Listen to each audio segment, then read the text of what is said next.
Ça va nous rappeler la crucifixion de Jésus et en même temps sa résurrection. Mais en attendant, il nous est demandé, si vous voulez, de faire mémoire. Le livre de Joël, ce matin, nous permet aussi de faire un retour un petit peu en arrière avec nos anciens. Lorsqu'il nous dit « réunissez les anciens, réunissez aussi les petits et les nourrissons ». C'est ce qui se passe aujourd'hui. Nous sommes les anciens.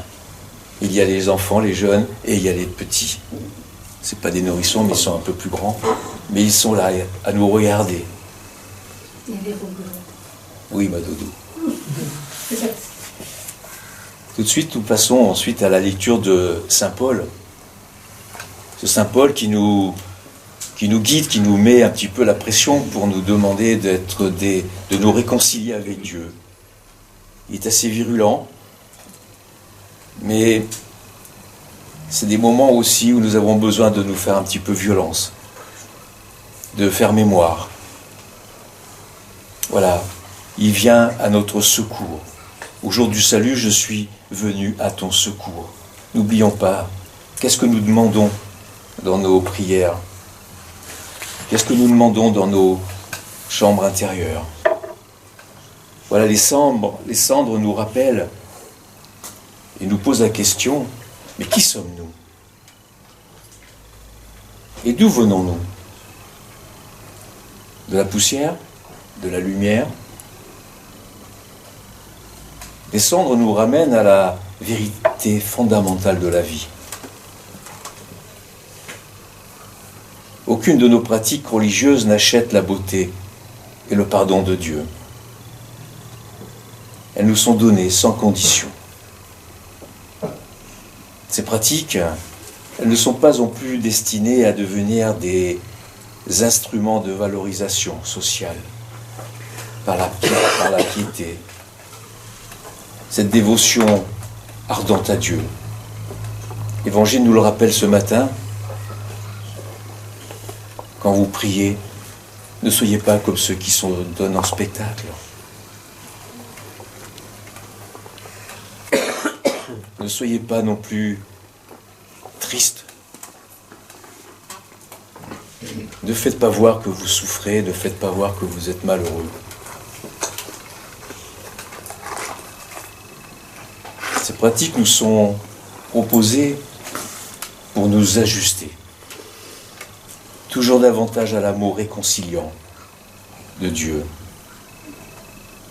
Donc nous sommes tous invités à rayonner autour de nous. Et nous le faisons aussi avec nos défunts. Donc en ce jour de ces cendres et de cette entrée en carême, je vous propose un carême dans la douceur, dans la réconciliation.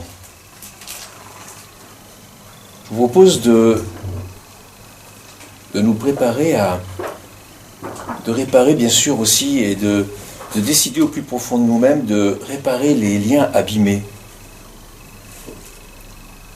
avec nos défunts bien sûr, mais aussi avec les vivants, nos pères, nos mères, nos fils, nos filles, un frère, une sœur.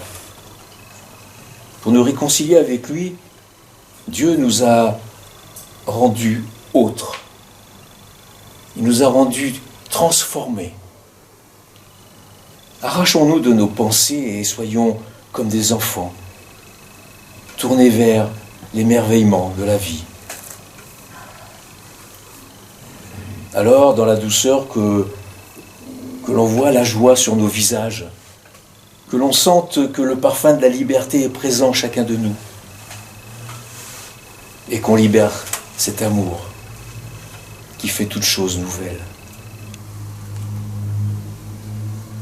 Eh bien, si nous pensons que jeûner, c'est nous priver de nourriture, peut-être que le jeûne